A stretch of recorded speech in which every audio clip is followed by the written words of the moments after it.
Extra. Bishop stocks are going up. Yup, it's about that time, bro. Bishop stocks are going up. Diddy Crow stocks are going up. If you need that, I'm gonna be in the corner of the Master Doom Meta website with a dark jacket on. If you need them, I got you, bro. You're gonna need them. Trust. So listen, and you see the title of the video. Yu-Gi-Oh! Master Duel is about to change. It's honestly insane with the new wave of support that we're about to get. Now, this is one of those supports that is either gonna make the game better or it's gonna make it worse. It's gonna be a mixture of both, right? And we're gonna see why. As we talk about the cards, talk about all of these shenanigans, my opinion. Also, if you guys want to let me know you guys' opinion in the comment section, let me know. I always like reading you guys' comments. So here we got 5 new cards, right? And honestly, out of all 5 of these cards, you might find this crazy. This is what I'm mostly excited about. What? Yeah, because it's one of those things that's actually new and fresh. Now, if you click on this card right here, which is insane, if you read it, it does a bunch of shenanigans. Once per turn this card battle, during the damage calculation, you can make this card gain attack equal to your LP. It reminds me of like Psychic and Punisher in a way. Once per turn, when a spell or trap card effect, quick effect, you can negate the activation. This thing is a spell and trap card negate, and it's also crazy because you could probably have multiple of them on the field, which is nuts. Now, as you can see, we don't have any stats for it in Master Duel, but if we go to the OCG, apparently this deck is good. Now, there are some issues between this and our meta, right? Let me get this thing off of the whatever.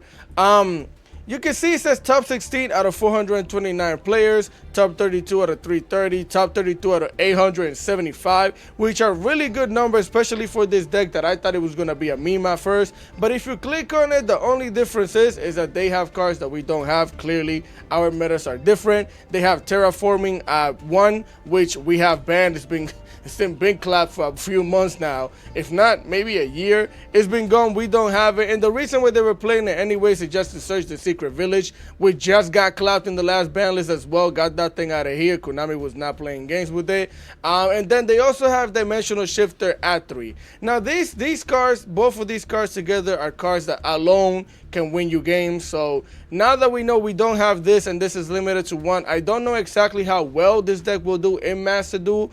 I'm hoping that it's just playable, at least decent, a little bit above Rogue maybe, but the fact that you have this thing on the field is nuts. Now, we already know. We're just going to play a bunch of shenanigans that protects this. This is like one of those weird tower decks. You're basically playing fake Pearly, fake Psychic and Punisher on the field, and yeah, you're going to protect it at all costs. At the end of the end phase, you're going to wipe your opponent's field, and then you're going to basically try and OTK from there. That's how it's going to work. And the reason why I'm excited for this again is because it's fresh and it's new.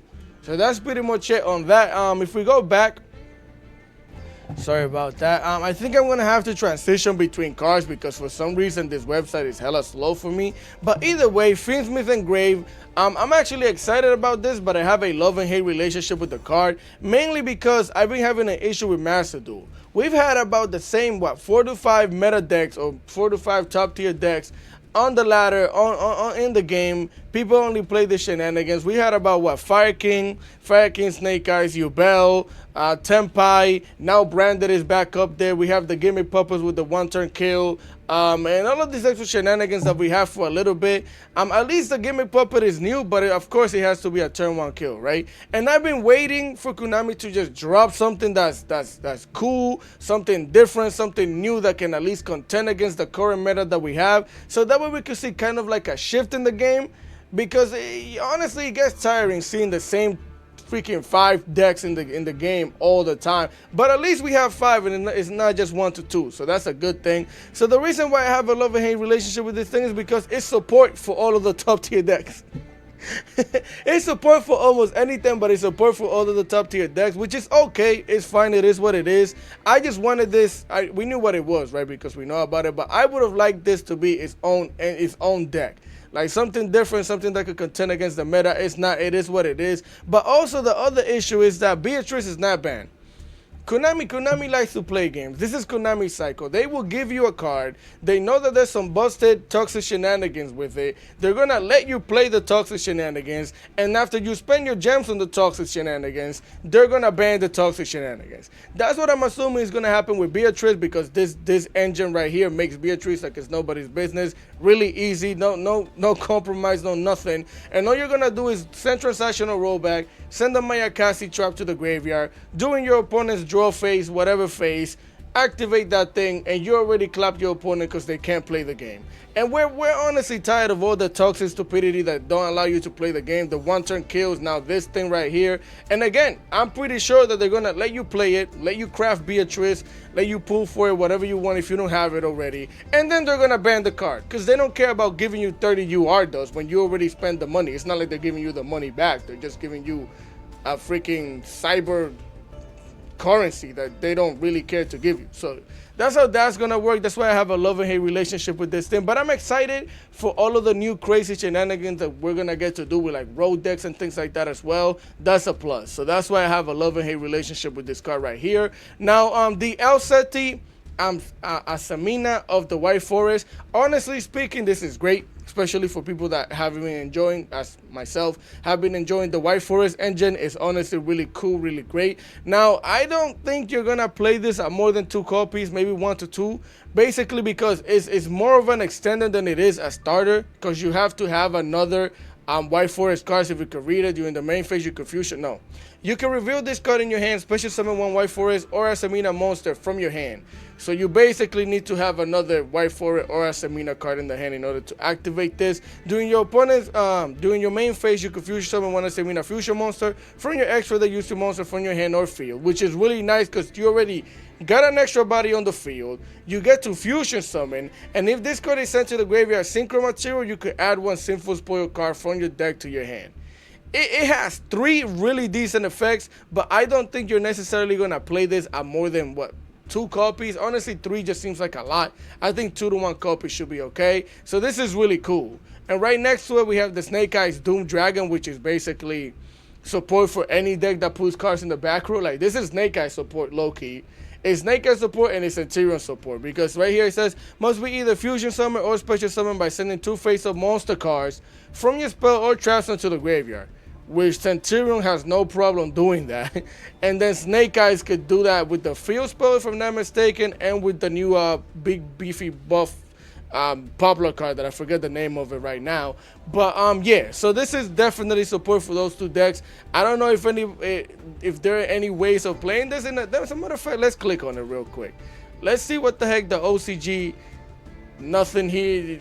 What? So Crystal Beast and Orcus. Crystal Beast, Orcus, Snake Eyes, Fiendsmith, and Centurion. Yeah, which makes sense. So yeah, that's what I think of. I think it's really cool. I'm actually really excited to try this in the pure Centurion deck, because pure Centurion actually has the space to play this in the extra deck. It's not that deep. Then we have the Azamina Moa Regina, which in my opinion is a really cool card. You probably want to run it in you probably want to run this in Chimera.